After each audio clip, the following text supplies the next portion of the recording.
Where are you going, Holmes? Have you been invited somewhere? We have been invited, Watson. We have. Where to? To the Baker Street Irregulars' annual dinner. They sent us an invitation. It is on the table. A dinner? How could those street urchins afford anything like that? I can't understand your interest in them, Holmes. They're dirty. They wouldn't hesitate to steal your wallet. Watson, you should be excited. It is a secret dinner. Its location changes every year. Read the menu. Sounds mouth-watering. All right. We, the secret police of Baker Street, invite you, Sherlock Holmes, and Dr. Watson to our annual dinner. Menu, entree, frozen rat head salad. Is this a joke? Not at all. Pray continue. Main course, sow's udder in Danny Nutcracker's way. Sounds disgusting, Holmes. Hedgehog goulash. Street turnips in homemade juice. And it goes on. I can hear them on the stairs now. Well, we can't go there. We can't eat that. Watson, you'll hurt the feelings of those poor children. We have to go. Oh, Mr. Holmes. It is fine, Mrs. Hudson. Mr. Holmes! Wiggins, Dr. Watson is getting ready. He will be delighted to join us. You don't look well, my young man. Is there something wrong? Don't tell me the dinner is cancelled. Mr. Holmes, it's my brother Leighton. He's in a prison cell. They say he's killed 2 men. You have to help us, Mr. Holmes, 'cause I know he didn't do it. Where is he now? From what I've heard, they took him to the yard, and they gave him a good beating already. You know what they're like. They'll hang him. They won't look any further. Holmes, we have to help him. Well, and forget about the dinner. Wiggins, I'll take the case. You're fantastic, Mr. Holmes. I'll be waiting for you at the crime scene. You'll be there, right? It's on Half Moon Street in Whitechapel. Very well.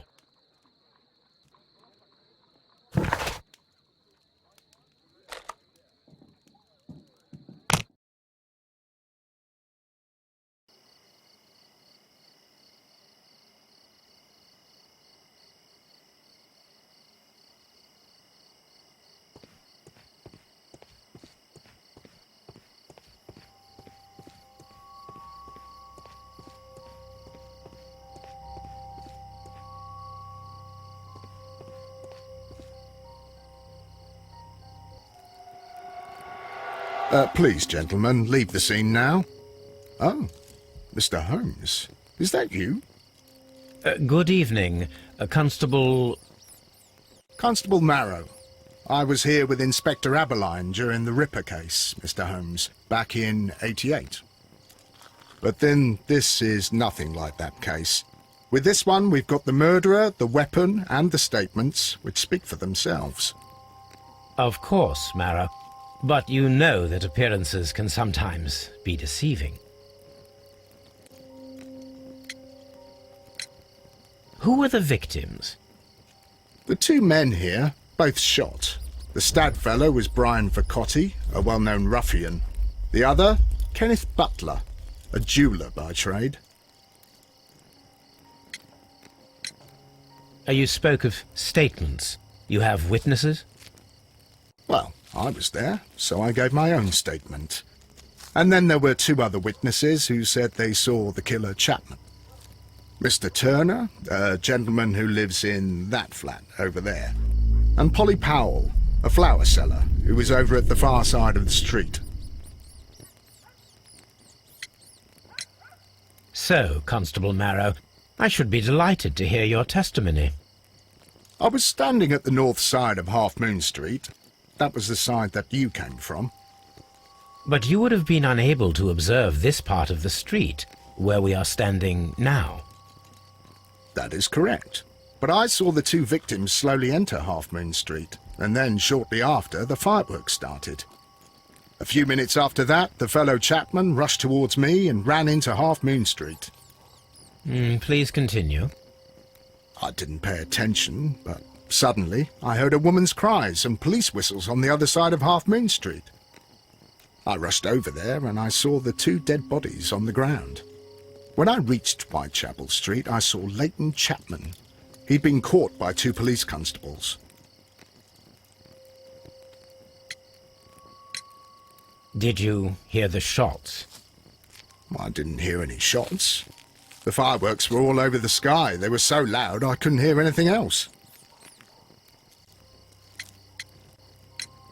What were the fireworks in honour of, Constable? Well, today's Queen Victoria's birthday, Mr. Holmes. Ah, yes, I appear to have lost track of the days. It is May now, of course. Constable Marrow, what else caught your attention while you were running through Half Moon Street? I saw nothing but rats, and I took the time to light every corner with my lamp. Did you happen to look up at Mr. Turner's window when you were on Half Moon Street at that time? Yes, I saw that the window was open, but no one was there. It was dark in the room. Constable, your statements have been of great value to me.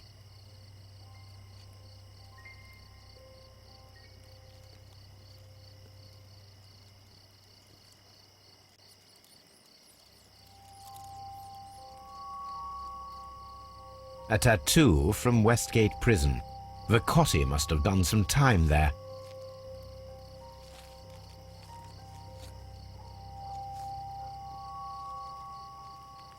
He tried to stop the bleeding with his hand. Death was not instant.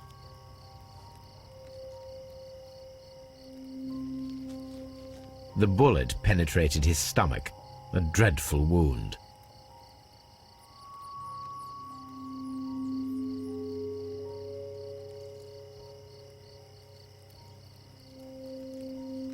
Brian Vicotti suffered greatly. What a terrible way to die.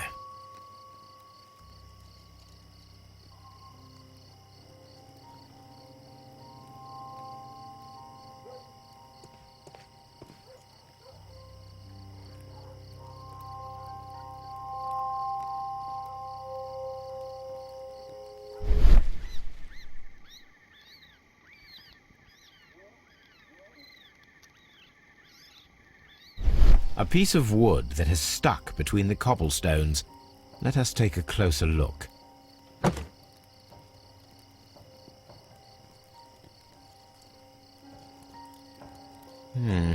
This shard of wood is quite new.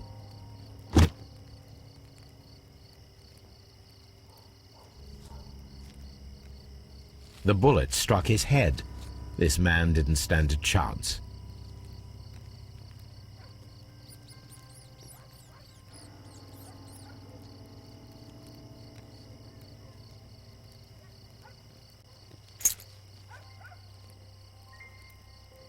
This is an ordinary key. I wonder what kind of door it opens.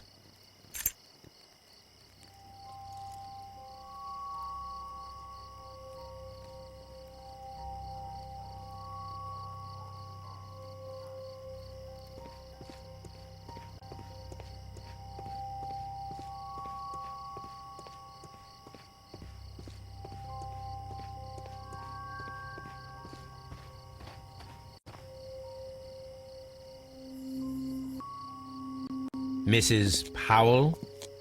What do you want? My name is Sherlock Holmes. I'm assisting the police with their investigation of the crime that took place this evening. Well, I've already gave my testimony, but very well. Could you tell us everything that you may have seen or heard? Yes.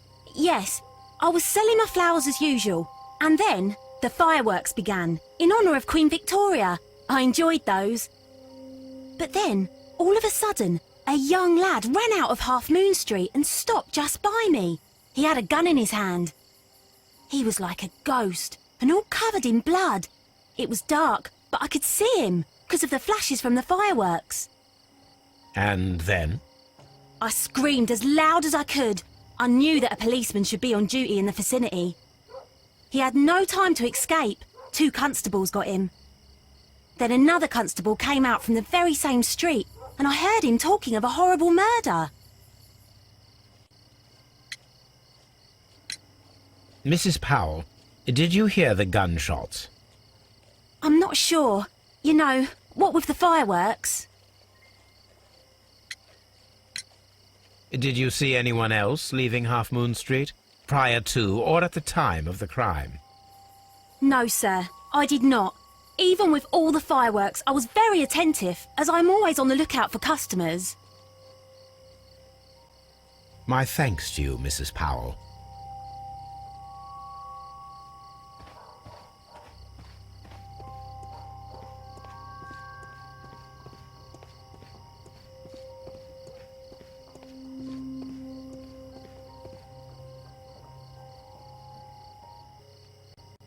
Good evening, Mr. Turner. I heard Constable Varro reply to you as Mr. Holmes. Are you that detective gentleman? I've heard of you. And, well, I know things about this evening. Excellent. Might we hear your story?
Could you tell us everything that you may have seen or heard?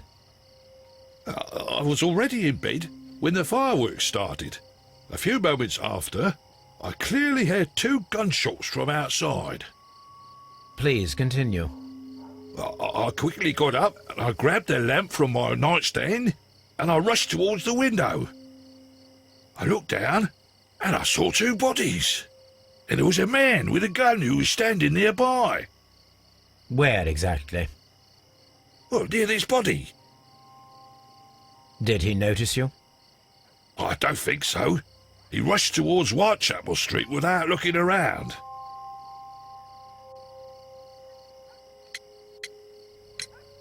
Mr. Turner, did you see anyone else in the street? No, I saw no one but that man, the murderer, the fellow they caught. Were the 2 shots you heard consecutive? Yes, there was a very short pause between them, and they sounded different somehow. It seemed to me that the second shot was louder than the first. That is an interesting comment. Mr. Turner, what were your actions after you stepped up to the window? I was afraid that the man with a gun might return, so I stayed close to the window till I saw the policeman coming in the Half Moon from Whitechapel. Then I walked out to tell them everything I saw. You have helped us a great deal, Mr. Turner.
It would be my pleasure to assist you with your investigation, Mr. Holmes.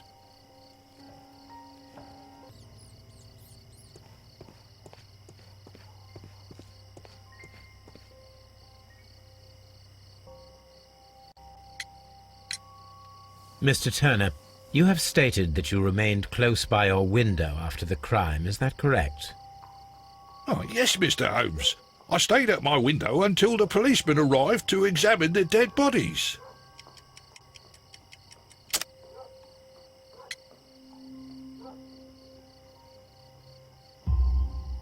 That is very interesting, Mr. Turner.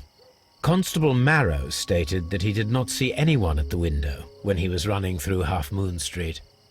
Well, I think Constable Marrow and me, we might have been distracted by the whistles and shouts coming from Whitechapel. We could have missed each other somehow. You understand what I mean? It was a bit of a stressful moment, to tell you the truth, sir. Allow me to form my own theories, Mr. Turner. Would you mind showing me the view that you had from your window? Not at all, Mr. Holmes. Please, follow me.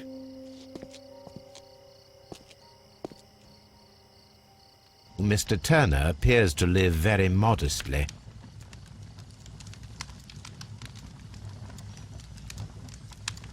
This fire is dying out. It was last tended to over an hour ago.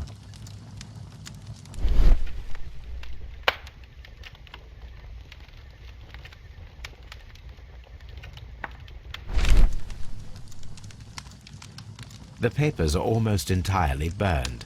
I am unable to see what's written here.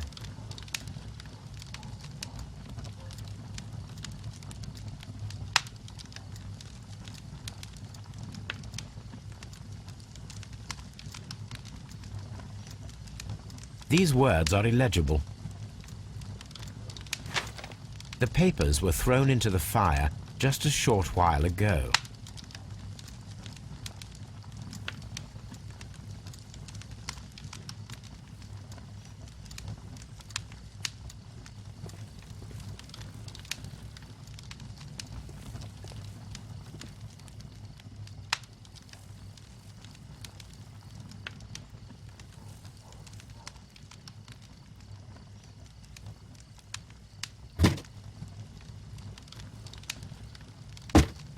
A perfect match. So, Mr. Turner broke his stick when it became stuck between the cobblestones. He did not mention that he was so near to the victims.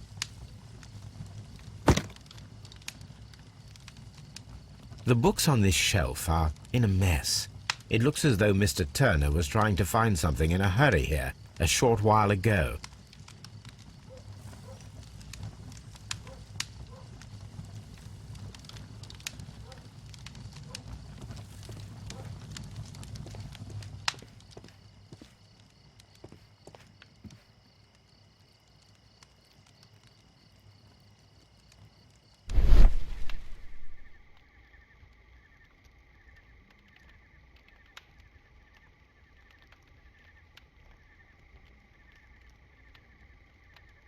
There are pieces of shredded paper scattered over the table. This kitchen knife is quite sharp. This kitchen knife was used to cut the paper.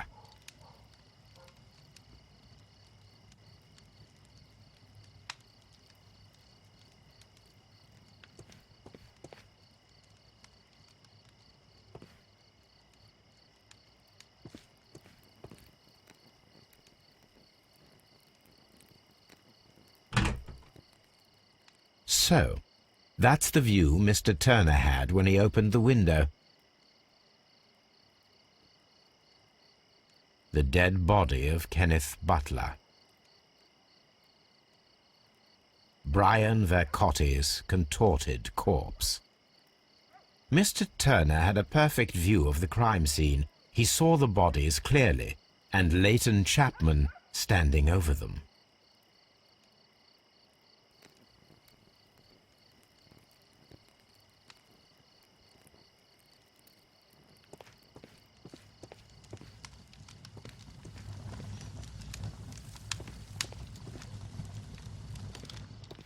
Mr. Turner was roused from his bed by the sound of gunshots.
So Mr. Turner used a book to hide an object that he found on Kenneth Butler's body.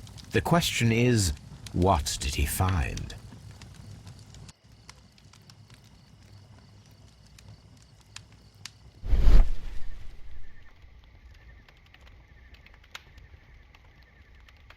I can see prints from greasy fingers upon the cover of this book. Let us take a closer look. Well now, what a find! A precious jewel, concealed inside a book. A bracelet with a unique ram's head design, a distinctive feature of ancient Grecian artifacts, probably of the Hellenistic era.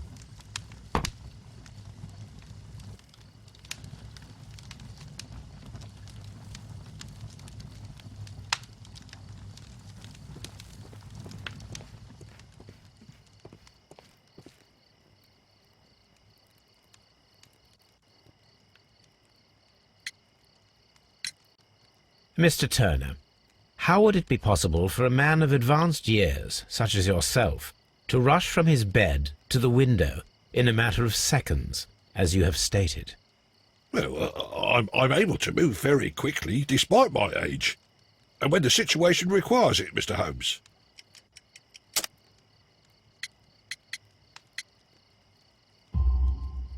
I highly doubt that, Mr. Turner. I observe that you suffer a severe limp due to your injured right leg. It would have taken at least 10 seconds for you to approach the window. That means you could have easily missed something or someone in Half Moon Street during that time. You're right, Mr. Holmes. I could have missed something. But it did seem to me that everything happened so quickly.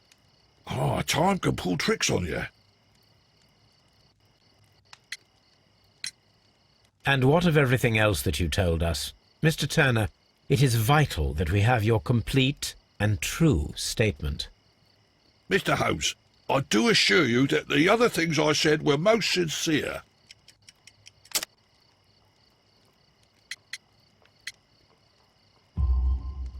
Mr. Turner, you were not sincere with me. Not then and not now. But Mr. Holmes... This, Mr. Turner, does not look like anything that a poor man might possess. It is worth more than the home that you live in. I can explain. No, merely correct me if I am wrong. You saw Leighton Chapman through the window. But you also noticed a glittering object on the ground, this precious jewel. You walked down and took the bracelet from the body of Kenneth Butler, and when you heard the whistles, you hurried away. That broke your walking stick. It caught fast between the cobbles. Constable Marrow was unable to see you in the window as you were climbing up the stairs on your way back to your flat. Upon returning home, you hid the precious jewel inside a book. Mr. Holmes, please don't send me to prison. I didn't do anything bad. I'm just a poor man. When I chanced upon the bracelet, I saw it as an opportunity to make a little money. I was desperate. I only took the bracelet, that's all, I swear. You made a mistake by lying to me. But you are not a criminal. I believe that. Although I must return this bracelet to its rightful owner.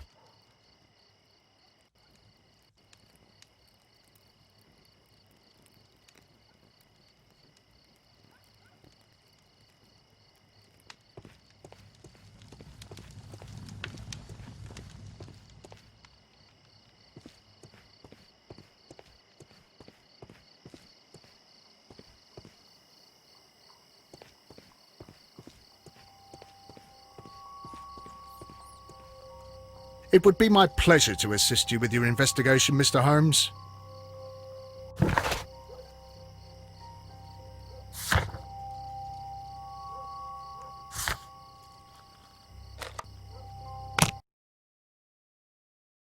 Mr. Holmes, whatever brings you here so late at night? I'm interested in the case of young Leighton Chapman. He was arrested earlier this evening and accused of a double murder. I beg your pardon? That case is quite clear to the police. Or are there any new facts that we don't know about? Who knows, Inspector? Look, you are free to investigate, of course, Mr. Holmes. Chapman was arrested with a revolver in his possession, which you can find in the evidence room. The suspect himself is in custody. Did you find anything else on his person?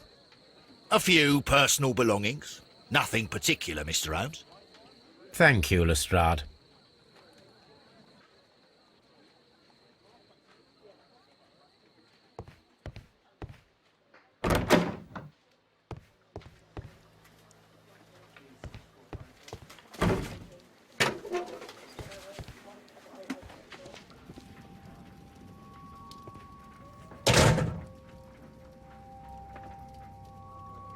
So this is the gun that Leighton was holding when he was caught by the police.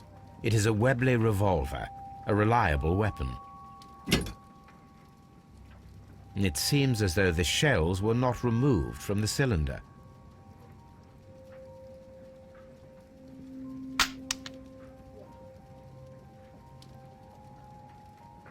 Two out of the 6 shells have been fired. There were 2 shots.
A cheap watch, bought with his own money, no doubt.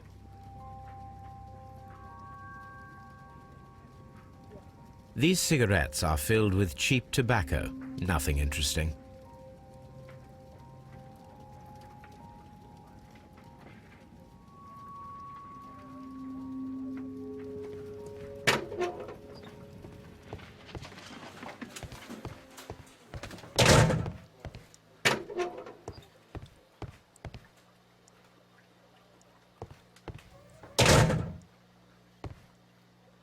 Please escort this suspect for interrogation. Good evening, Mr. Chapman. Who are you? I've got nothing to say. It's all a mistake. Calm down, Leighton. I have come here to help you. To find out if you truly are innocent, as your younger brother Uigins has told me. My brother? You know him? Then that means you're... Sherlock Holmes. Oh, blimey. All right, Mr. Holmes. I'll tell you everything.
Good. Tell me your account of what happened.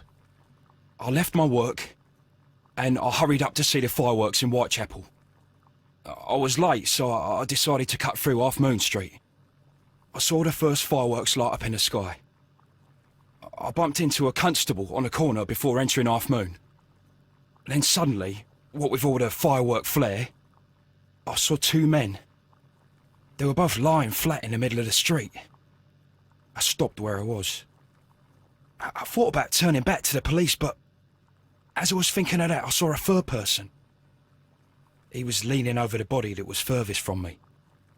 The second I saw him, he raised his head and he stared at me. In a flash, I saw his gun, but he made a dash for it instead and he escaped through Whitechapel Street. So you might still have had time to return to the constable. I panicked. I didn't know what to do. Anyway, I approached the bodies just to see if they were still alive. I saw that one had blood pumping out of his stomach. He was dying. It was horrible. The second one was already dead. He had a hole in his head. He was holding a gun in his hand, though. I took it, and then I followed the third man.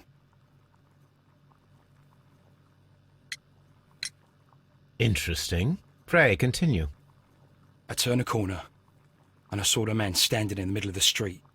He seemed to be in some sort of panic. And then, Mr. Holmes, something strange happened. I told the police and they laughed at what I said, but I swear to you, my words are true. I started running towards him. But then I was blinded by a flash. It was so bright that I hardly saw anything for a good dozen seconds. But I kept running forward. As I arrived in Whitechapel, I heard a woman screaming. And then I was caught by the police. But there wasn't a trace of that man. Of course, then they found a gun and all that blood. I couldn't see the murderer escaping and all that mess. Perhaps I was still half-blinded at that moment. A thrilling account, my young man. Leighton, are you able to describe the person whom you saw standing in Half Moon Street? Well, I wasn't able to see his face at all. It was too dark, and he was too far away. I could see his silhouette. And what about that? Nothing so special. He was wearing a jacket. He was quite average in size and his weight. I see. Was there anything else that struck you at the time? No. But perhaps... It's strange, but I can't remember the sound of his footsteps as he was running away. Perhaps it was because of the fireworks or the surprise of me seeing him. Leighton, I confess I am puzzled. Why should a young lad like you take a gun from the hands of a dead man and set off in pursuit of a probable killer? I know. I keep wondering that, but at the time it was like a reflex. A criminal ought to be arrested, and he was armed. You were willing to risk your life.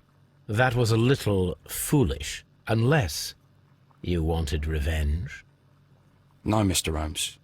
I was just being brave and stupid.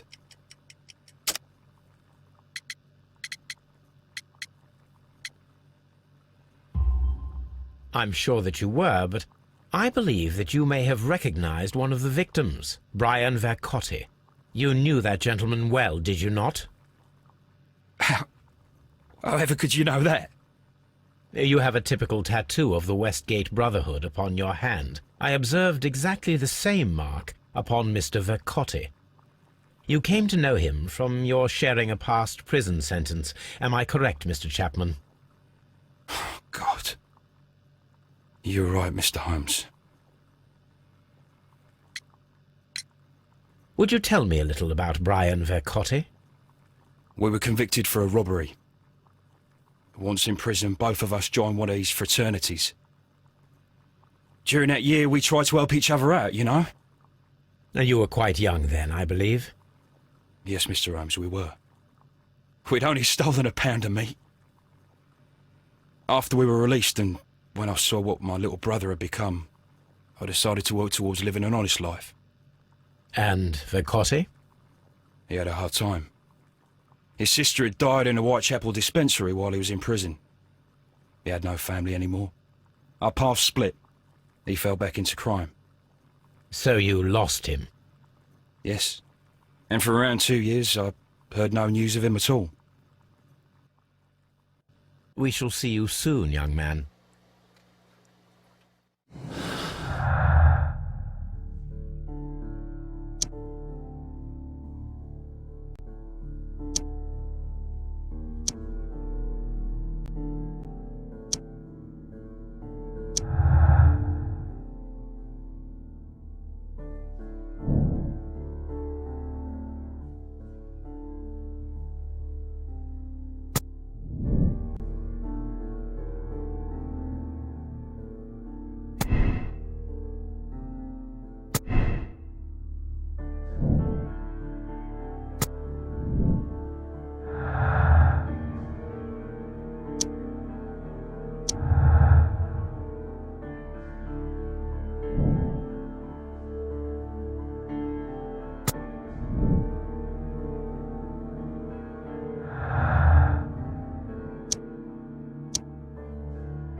Here it is. I need to continue my research in my archives.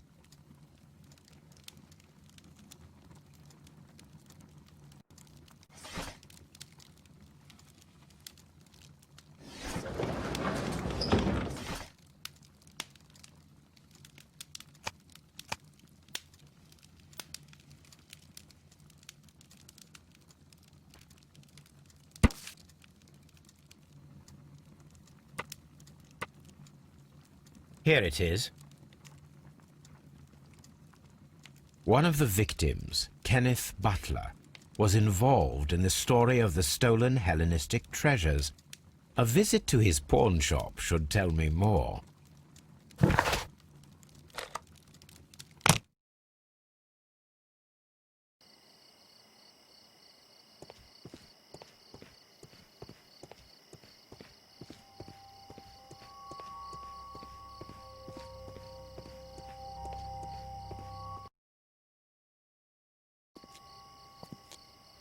What's up with you, lad?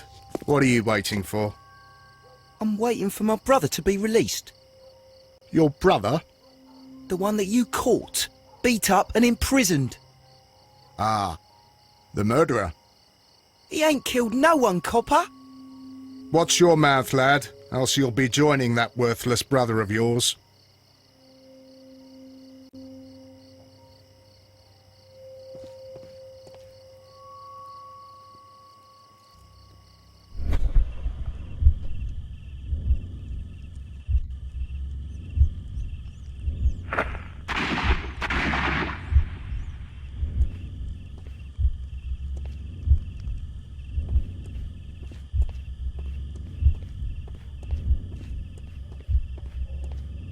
I am unable to see any higher.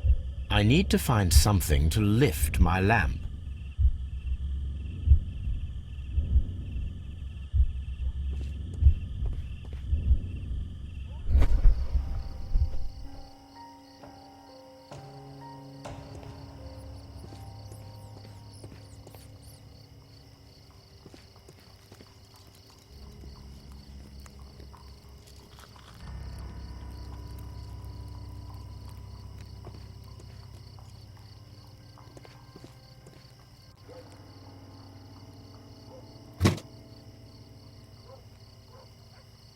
This should be useful.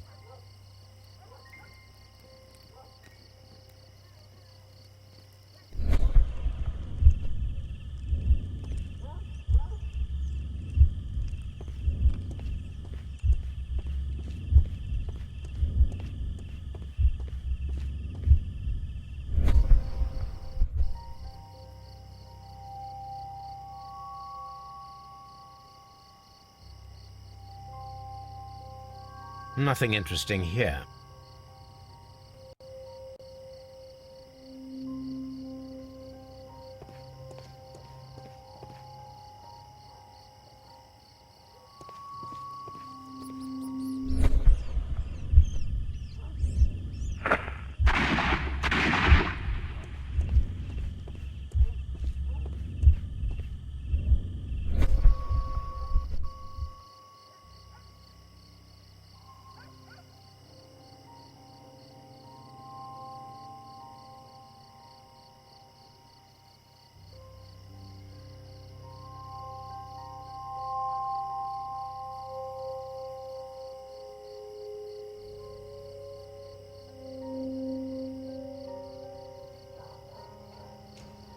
This is most definitely a bullet hole.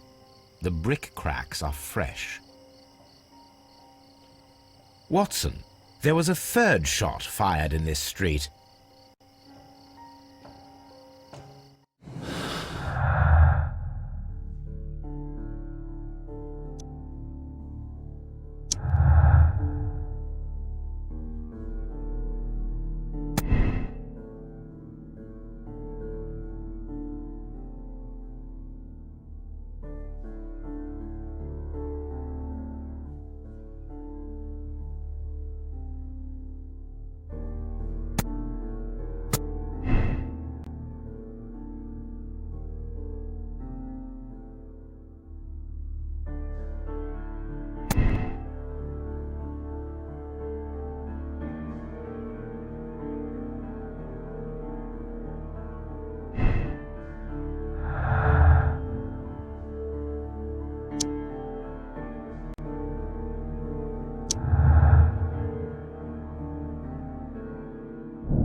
Constable Marrow, I would value your assistance in this investigation. It would be my pleasure, Mr. Holmes. I would like to make sure that there are no places in Half Moon Street where a man could hide while you were running through it with your lamp. All right, Mr. Holmes, what should I do? Take your lamp and start walking, just as you did before, and try to find me. Understood.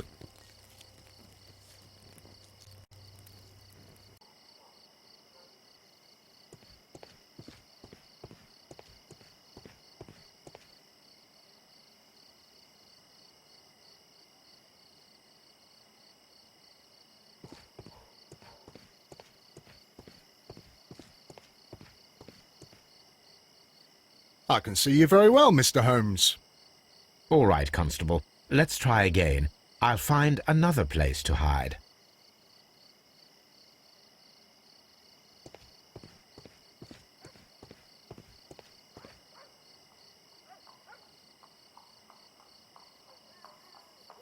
Here you are, Mr. Holmes. All right, Constable. Let's try again. I'll find another place to hide.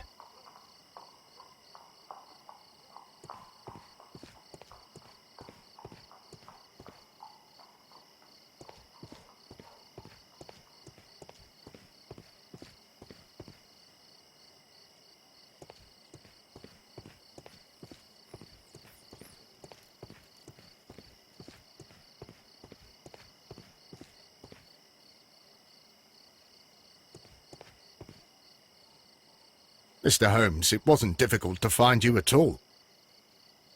It is obvious now. No one could escape Constable Marrow's lamp while hiding in the street.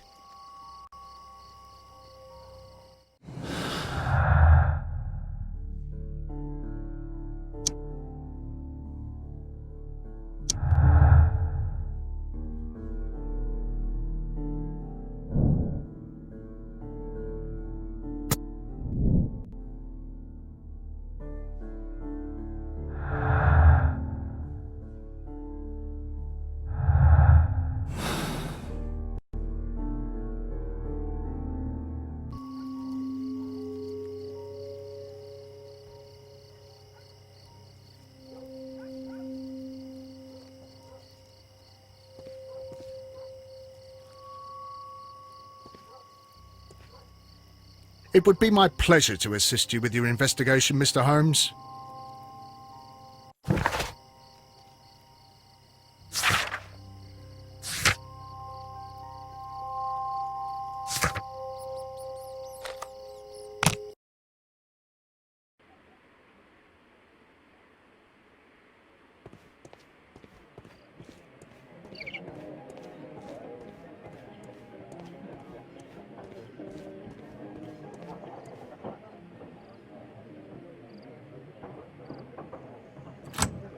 Mr. Butler's key matches the lock perfectly.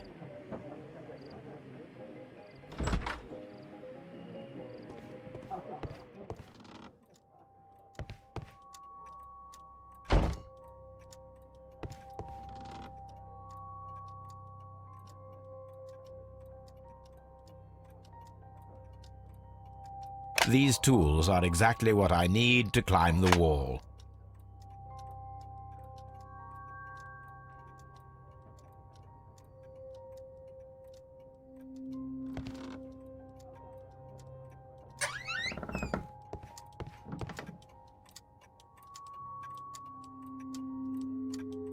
This is exactly what we need in order to imitate the flash of the fireworks.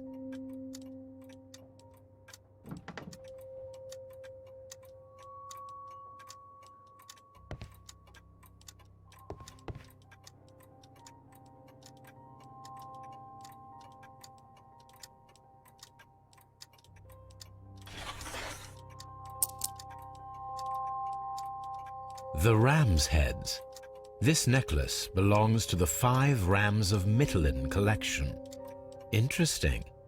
That means that Kenneth Butler owned a part of this collection all this time, 10 years after the theft.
It looks as though Mr. Butler kept a careful record of his operations.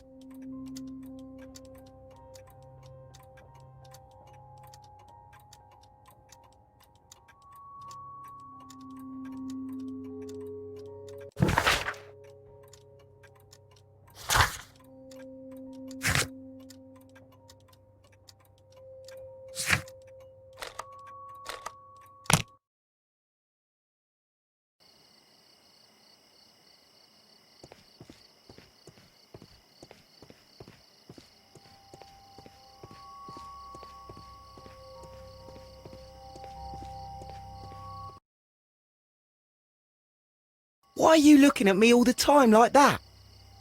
I'm just watching you, lad. I never know what to expect from people like you. People like me? Yes, street beggars and thieves. I ain't a thief. Oh no? Then where did you get whatever it is that you're gnawing on? I very much doubt that you bought it. What ain't seen can't hardly be stolen.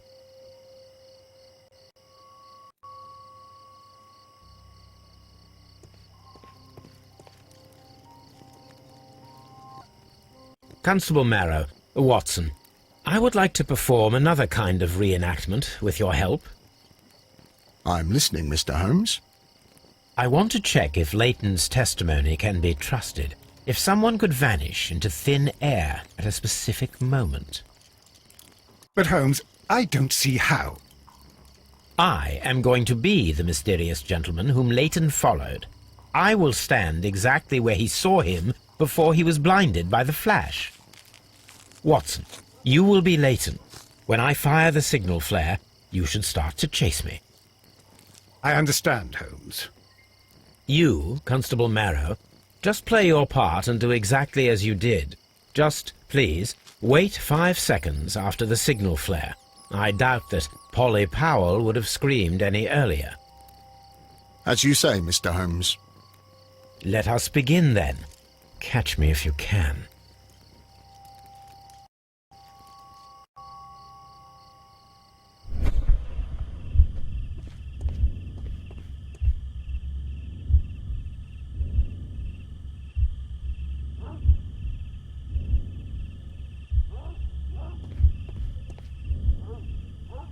This wall is cast in shadow. It would be difficult to see anyone scaling it.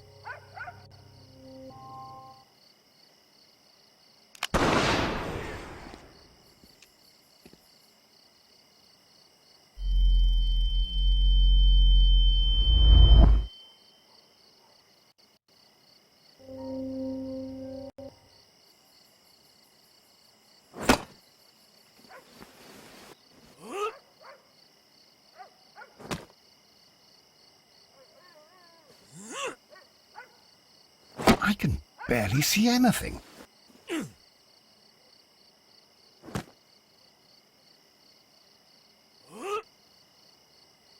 Holmes? Are you there?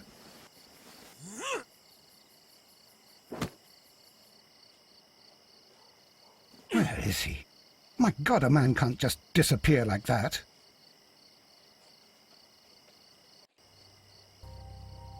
Holmes? Holmes? Where are you? I cannot see you, Mr. Holmes.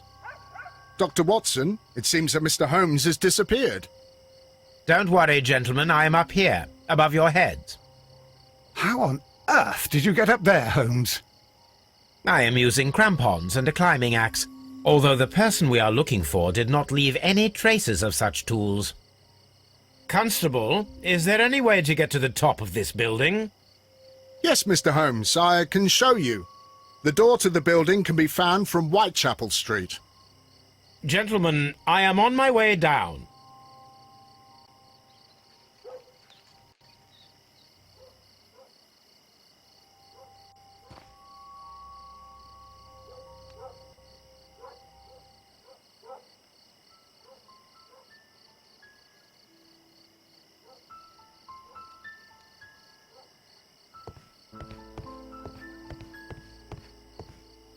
These shards of glass are from the window above.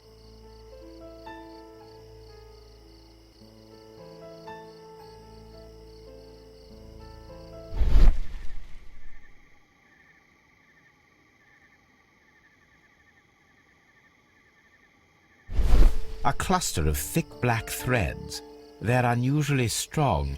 I should examine them under the microscope. It's empty. Someone broke through the window to get inside the attic, but in his haste he ripped his jacket. We can conclude that the person whom Leighton saw climbed up the wall, broke into the attic window, and escaped through the hatch.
Let us take a closer look.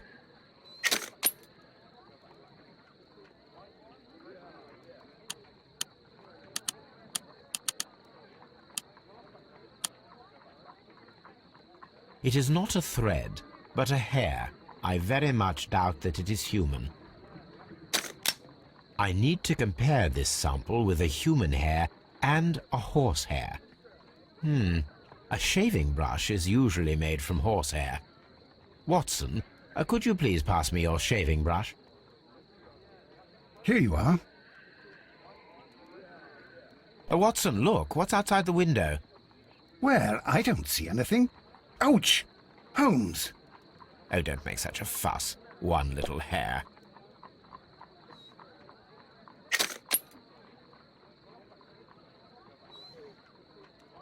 The horsehair is thinner than the hair that we found. Human hair is significantly thinner than the black sample. So, this black hair belongs to an animal, and it is larger than a horse. A hair from a large and exotic animal.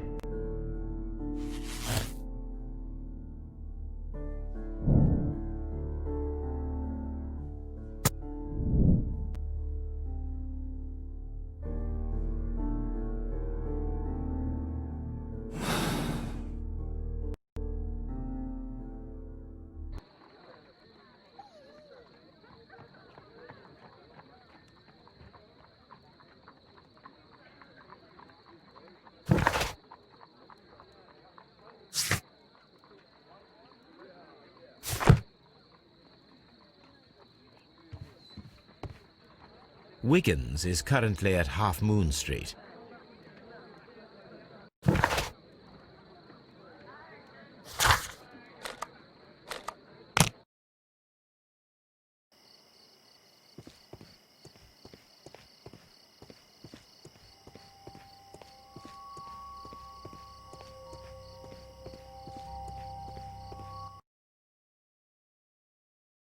Wiggins, my lad, what are you doing here? You'd best be leaving and be quick about it.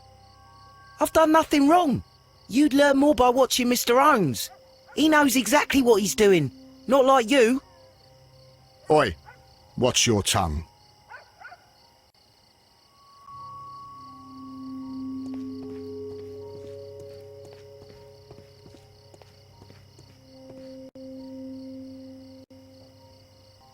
Mr. Holmes? We have good news for you, Uigins. The investigation has proven very interesting so far. We found facts and details that confirm your brother's innocence. I knew it, Mr. Holmes. But for now, Uigins, we need your help. Anything you like, Gov. I need you to locate a circus that has stopped over in London. It needs to have disposed of at least one exotic animal, a very large one. You can count on me, Mr. Holmes.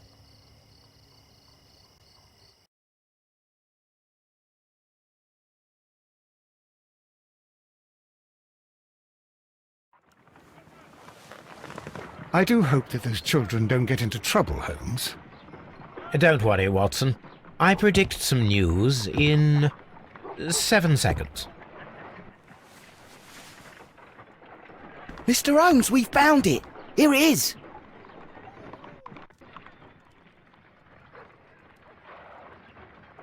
And this is a young Indian elephant, the highlight of the show. Duval Brothers, a well-known travelling circus that is currently stopped in London. I believe that is exactly the type of circus we are looking for. I'll pay it a visit.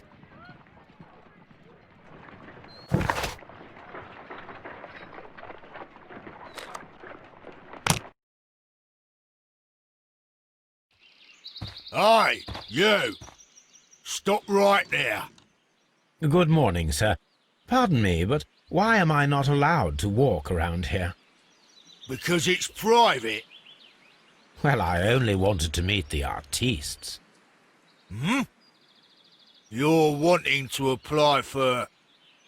Nah, you don't look like the type of, artistic lockpicker that we're looking for. You might be surprised. What? Nah, I don't think so. Clear off.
Stay where you are. What are you doing here, and where is Sherlock Holmes? Calm down, Watson. Take deep breaths now. It's me. Oh, thank God, Holmes. I can't get used to your disguises. Thank you, Watson. That means I am ready to go.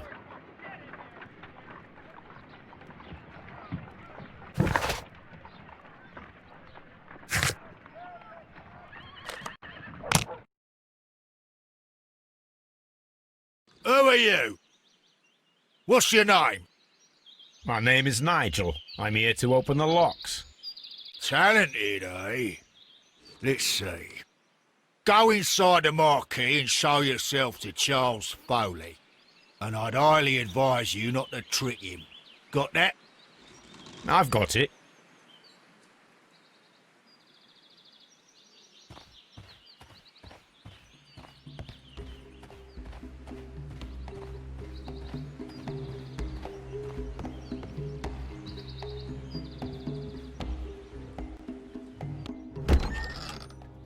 So, everything is here, just as you asked. And what about the money? Some of the barrels are wet. Transportation issues, it couldn't be helped. Whatever. We'll be here after midnight to pick up the supplies.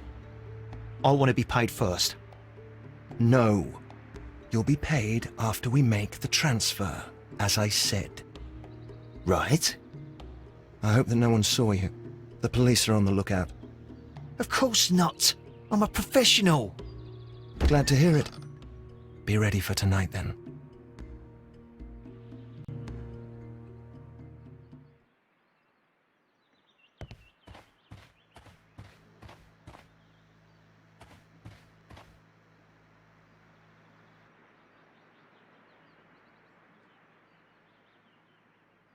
This wooden barrel is damaged.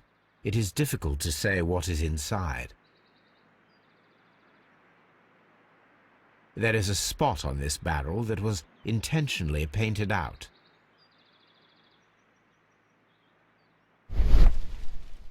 The crest of the Honourable Artillery Company. Could it be gunpowder? I need to be sure.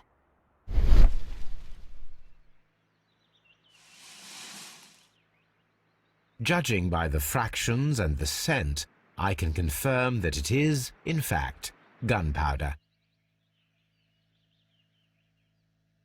The barrels are roughly clustered.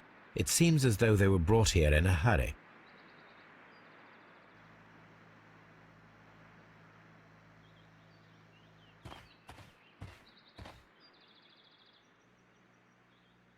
This printing press is old, but still quite capable of printing hundreds of pages per day.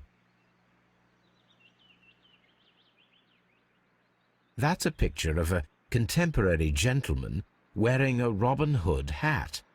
Interesting. From lambs into lions.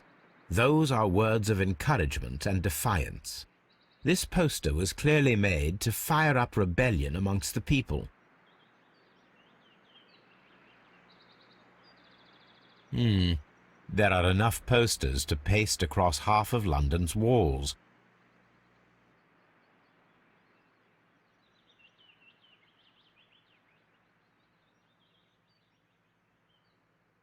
Powder kegs, a printing press, and a great many blank papers. All of this was stolen by the merry men quite recently. And these poster samples. I am quite sure it is not a coincidence. The merry men are planning some sort of sabotage. Stop right there. Who are you? Are you Charles Foley? Maybe. They say that I can open any door. Do they now? We'll see that lock near the chains on the table over there. Open that.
Well, they're right.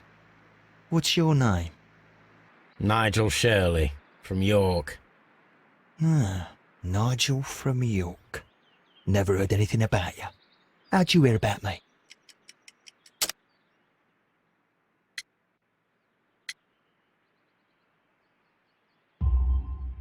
It's a long story. I met your brother, Vincent the Butcher Foley, in prison. He told me all about his betrayal, and all about you. Before I was released, he told me that you might find a job for me one day, and pay me some money for me craft. Well, he died. 7 days ago, in prison. I'm sorry to hear that. That's all right. The traitor has paid the blood price for it. And you'll do the job anyway, 'cause I need a talented lockpicker. I know just where to search for his legacy. It's all about the Hellenistic treasures, isn't it? Osh, you fool. Now, listen up. You'll come with us tonight, and you better mind yourself. Us? Wait, who's coming then? Billy, Jack and me. And what will I get for that? We'll share the loot. The one you seem to know about. Right. Wait for us at the abandoned manor house on the corner of Ladbroke Grove and Kensington Park Road at midnight. Deal.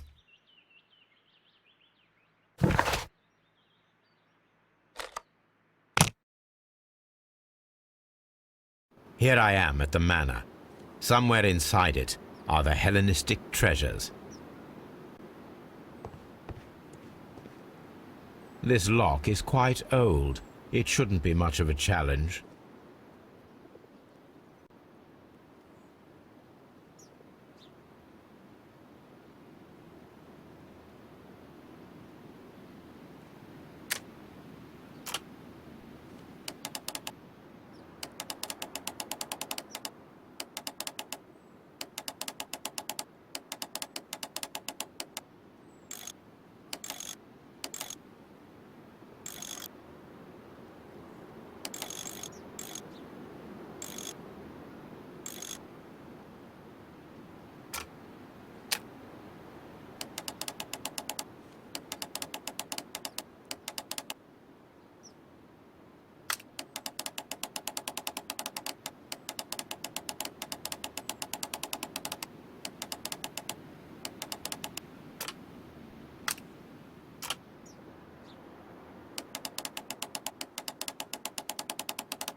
I need to find where the safe is hidden and lockpick it.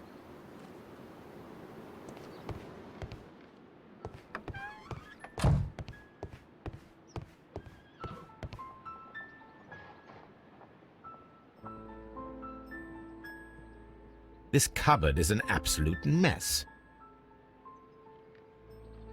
Several books have fallen from the shelves. It seems as though this cupboard can be moved. I'll give it a try.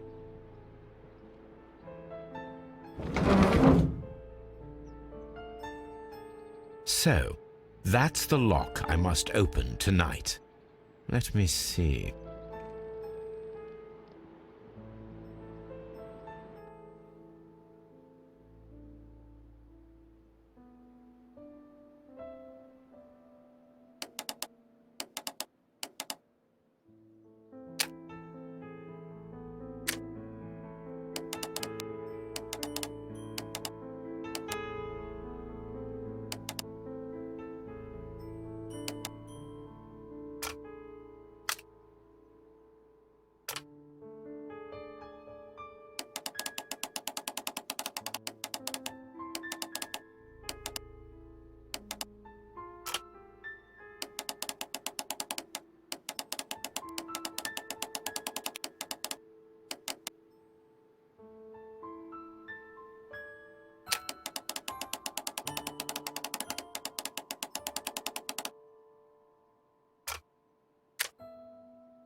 What a surprise! Another lock.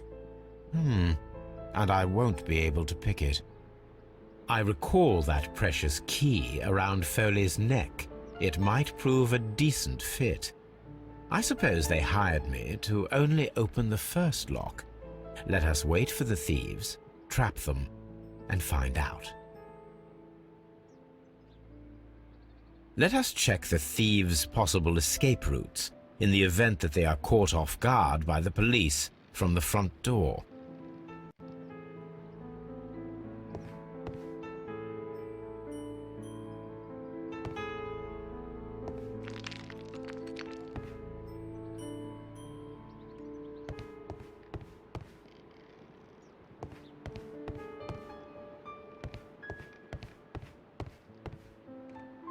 The thieves won't attempt to escape through the front door if the police are right behind it.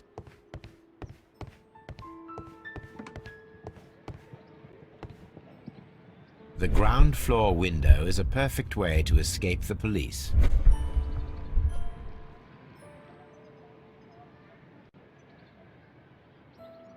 This works very well. No one will escape through this window now.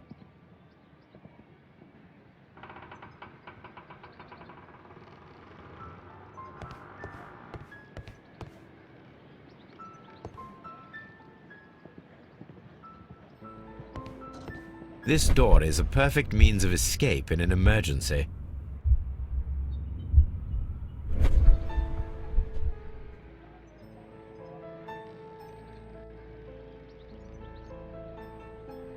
A solid rope.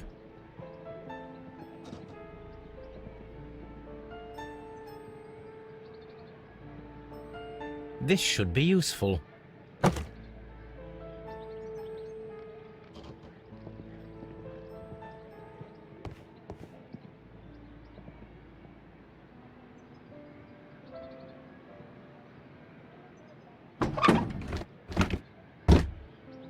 There is no ladder. If anyone falls here, he will need assistance to get out.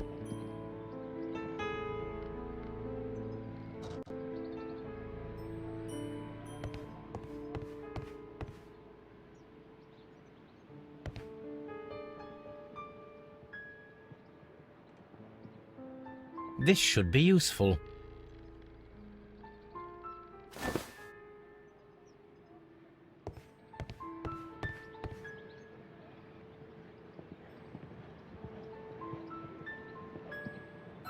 Now, it's not an open hatch, just a nice carpet on the floor. I should walk carefully here, else my plan will be ruined.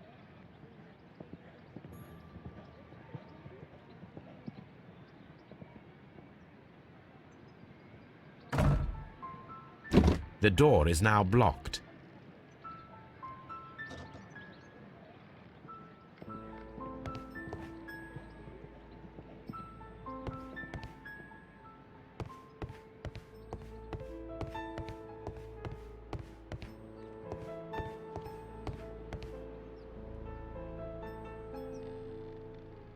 I wonder what this old chandelier is doing on the floor.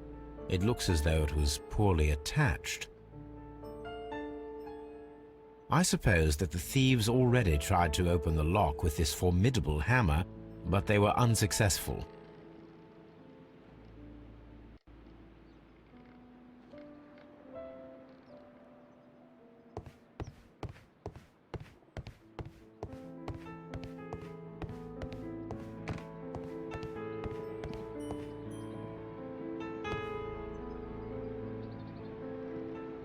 This should be useful.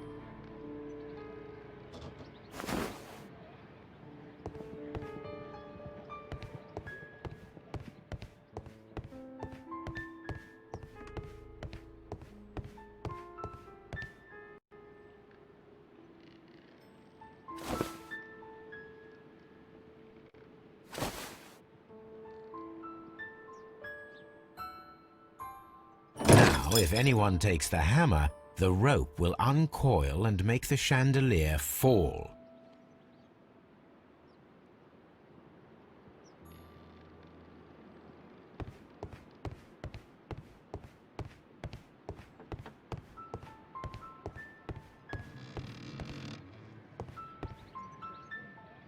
Although this window is high above the ground, it would be possible for one of the thieves to attempt to use it for their escape.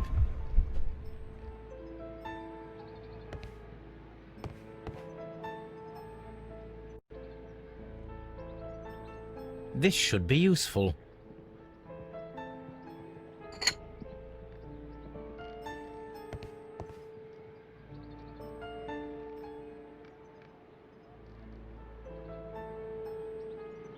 One step on these beads, and our thief will go flying.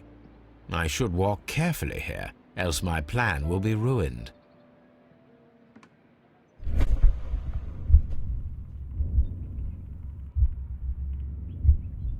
Any thief who finds his way upstairs will roll down very quickly. If he runs through the dining room and takes a sledgehammer to force open the door, the chandelier will knock him down. Now, if a thief runs through the kitchen, he'll pay a surprise visit to the cellar. The traps for my circus companions are all prepared. I can leave now, but I'll return later with Charles Foley and his companions.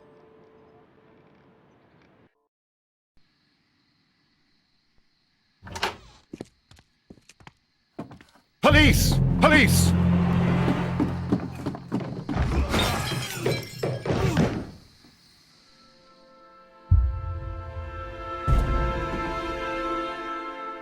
Stop where you are! Where are they? Trapped, Watson, with your assistance. How so? You sounded just like a real bobby, my dear fellow. You startled them into the traps. I did? I assure you, Watson, it was quite an entertaining show. They will not escape the house now. You scum! And this is the pistol used for the murder in Half Moon Street. How do you know about that? Have you closed the case yet, Sherlock? Mycroft, what are you doing here? Did you follow me? Sherlock, it may seem that I used you, but you should be pleased to know that you have served our Queen well, in this instance. So now, let us catch the big fish. But this man is not one of the merry men? No. Then why exactly are we here, Sherlock? This gentleman, Charles Foley, has been involved in a double murder, and the hunter of a set of valuable antiques, the Hellenistic treasures, which disappeared in a theft many years ago. You're no better than the coppers!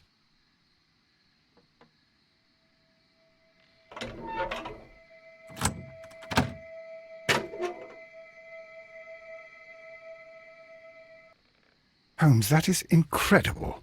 The Hellenistic treasures. Indeed. Nothing but trifles. Where are the merry men? I don't know why you are asking me, Mycroft. They are yours to find.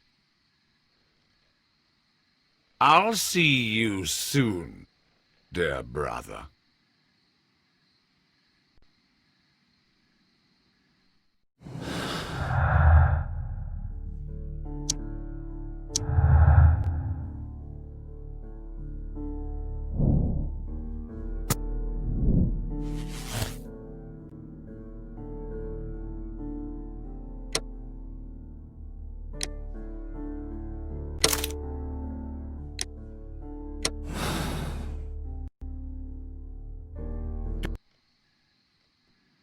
Charles Foley, you committed the crime of premeditated murder and of theft.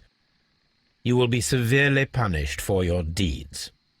You are pitiful, you Scotland Yard dog. Save your words for the gallows. I'm sure the journalists will love them. I shall leave now, Watson. Gentlemen, please take our friends here into custody.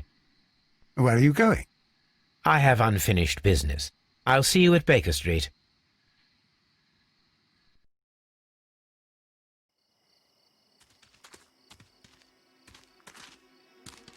Be careful with the lamps. Don't bring them too close to the barrels. Good evening, gentlemen. Who's there? That is of no importance. What matters is who you are and the plans that you have here. So you can stop us from carrying them out? Eventually, yes.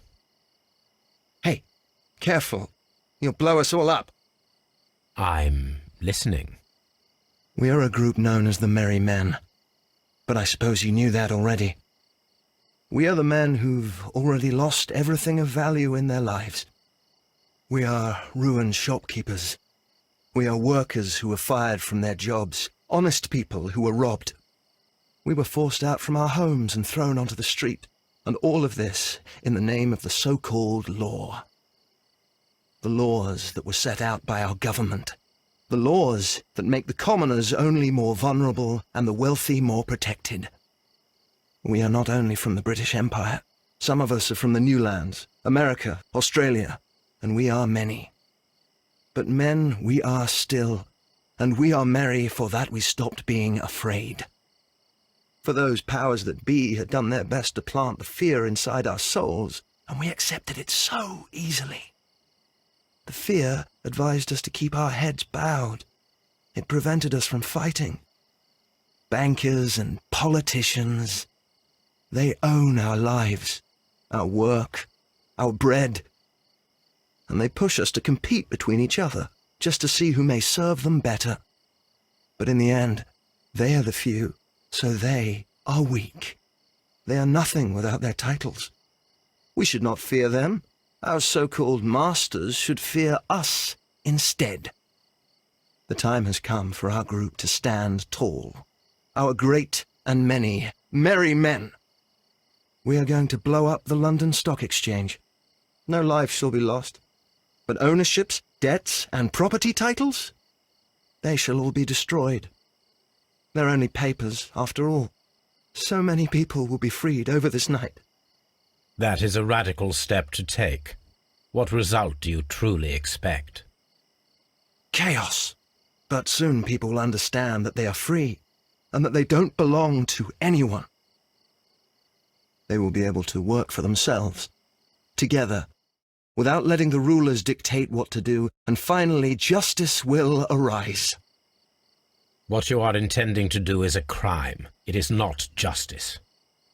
How do you see justice, then? Kids go to prison for a loaf of dry bread. And how many lords do you see punished for stealing from their people, sending them to their deaths in mines or overseas to fight for land? Our masters wouldn't hear us. So now it's time to sing the song of the merry men. Will you let us do our duty?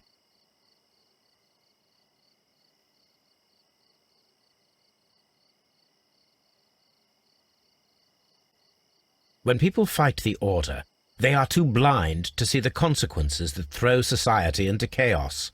I shall stop your actions, but not you. Run. Now!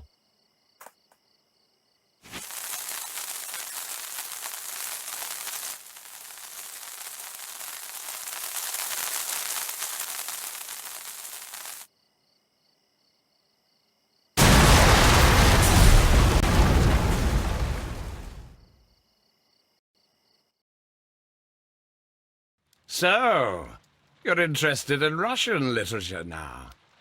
Quite, lately. It is an interesting book. I remember a few lines. Really? I tried reading it myself, but I had a hard time understanding it. Yes, Doctor. It's about intelligence. Sherlock, I vaguely recall one of the lines. Sometimes it takes something more than intelligence to act intelligently. There were also a few words along the lines of, pain and suffering are always inevitable for a large intelligence and a deep heart. Tell me, Doctor, does my brother show any signs of pain or suffering? Not that I know of. Because you see, Doctor, behind all of his masquerade, my brother does possess a deep heart. So deep that he does not recall where he places his love. Well, I'm sure that... His love and his duty that, in the first place, should be directed towards the Empire. For without it, we would be nothing. A country filled with uncivilized men.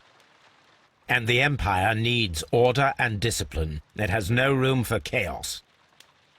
People who commit crimes, or at the very least intend them, deserve punishment, Sherlock.